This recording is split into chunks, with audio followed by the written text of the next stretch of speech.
Once upon a time in a vast African grassland, there lived a young lion named Kato. Kato was strong, a skilled hunter, and undeniably brave. But he had one big issue. He desperately wanted everyone to like him and understand him. One morning, Kato caught a big deer for breakfast. As he was carrying it home, a group of hyenas showed up. The leader of the hyenas flashed a grin that wasn't friendly at all. "Look at this big lion," the hyena sneered. "Taking food from innocent animals. What a bully." Kato stopped in his tracks, anger bubbling up inside him. "I'm not a bully," he protested. "I worked hard for this. I hunted for hours. This is my food." The hyenas just laughed.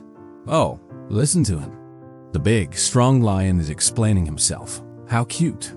Kato felt his voice rising. "I'm not a bad lion. I only hunt when I'm hungry. I don't kill for fun." Sure, another hyena mocked. "That's what all bullies say," Kato shouted back. "I'm not a bully." But the more he tried to explain, the more the hyenas laughed. "You think you're better than us? You're mean. You're selfish." Kato kept trying to get through to them. "No, you don't understand. I'm a good lion. Yesterday, I helped a sick cub. Last week, I shared my food with others." But the hyenas just kept laughing.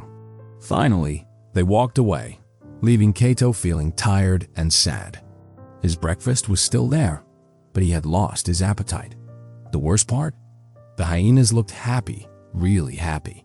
They had made the king of all animals beg for their approval. That night, Kato sought advice from the oldest lion in his family, Jabari.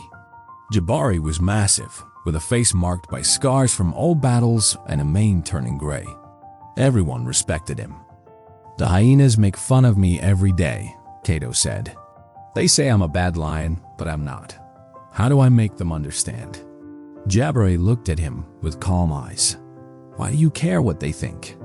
Kato replied, "Because they're wrong about me." Jabari paused for a moment, then asked, "Does their opinion change who you really are?" "No," Kato admitted. "But then, why are you giving them so much power over you?" Kato protested. "I'm not giving them power. I'm just defending myself." Jabari shook his head slowly. "Every time you explain yourself to someone who attacks you, you lose. You become small. You make them your judge.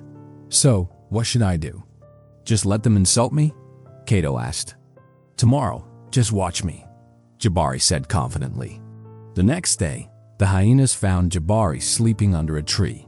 "Look at the old lion," they shouted. Too lazy to hunt, living off other lions' hard work. Jabari didn't budge. He didn't even open his eyes. "Hey, old one, we're talking to you." Nothing. Just silence. The hyenas exchanged glances. "What's wrong?" "Too old to talk back." Jabari finally opened one eye, looked at them, and then closed it again. The silence felt heavy, and the hyenas were unsure of what to do. One hyena tried again, but his voice was less confident now. "We're just saying you used to be great." Jabari remained silent. The hyenas felt strange and uncomfortable. Without Kato's angry reactions, their game lost its fun. Slowly, they walked away, feeling foolish but not quite understanding why. Kato had been watching from a distance, shocked. "You didn't say anything," he exclaimed, but they left. "How?" Jabari replied, "I didn't fight them. I just refused to play their game." Kato asked, "But weren't you angry?" Jabari said calmly, "What they think about me is not important. I know who I am." He touched his chest. "That knowledge is here, not in their words. Now, let me ask you something before we continue. Have you ever felt like Kato? Have you ever tried to explain yourself to people who just wouldn't listen? Have you ever felt exhausted from defending who you are? Think about it and let me know in the comments, yes or no. Okay, let's see what Kato does next." He thought about Jabari's words for days. The next time the hyenas came around, he was ready. "There's Kato the cruel," they called. "The selfish lion who only thinks about himself." Kato felt anger rising in his chest. He wanted to shout, to explain, to make them understand. But then he remembered Jabari. So, he did something different. He looked at the hyenas, his face calm, his eyes steady. He said nothing. 1 second, 2 seconds, 3 seconds. The hyenas waited for him to react. When he didn't, they tried harder. What? No explanation today?